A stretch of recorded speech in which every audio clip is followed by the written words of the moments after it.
आपल्याजवळ जिद्द असेल, चिकाटी असेल तर ती बघून कोणीही आपल्या मदतीला उभे राहते. ह्याचे उदाहरण सांगलीमध्ये आलेले आहे. बेंगलोर येथे होणाऱ्या अपंग पॅरा ॲथलेटिक्स चॅम्पियनशिप होणार आहे. ही चॅम्पियनशिप 21 तारखेला बेंगलोर येथे होणार आहे.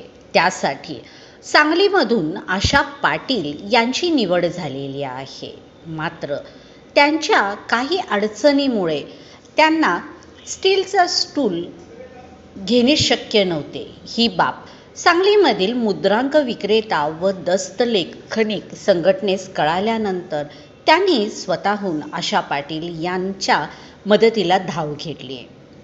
यामध्ये मोहन वाघ, सचिन बिरनाळे, गफार पटवेगार, संजय दातार, सुभाष करमरकर, चंद्रशेखर साखरे, बबलू बिरनाळे, निलेश कोळी, स्वाती भटकर व स्टॅम्प वेंडर मदतीस ग्रुप याने पुढाकाराने संघटनेकडून त्यांना स्टीलचा स्टूल माननीय सागावकर मॅडम व धनवे मॅडम यांच्या हस्ते प्रदान करण्यात आला.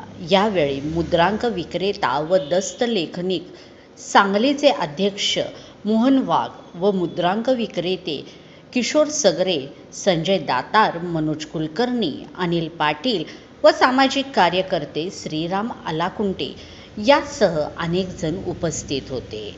या प्रसंगी आशा पाटील मॅडम यांना होणाऱ्या चॅम्पियनशिपसाठी सर्वांनी हार्दिक शुभेच्छा दिलेल्या आहेत.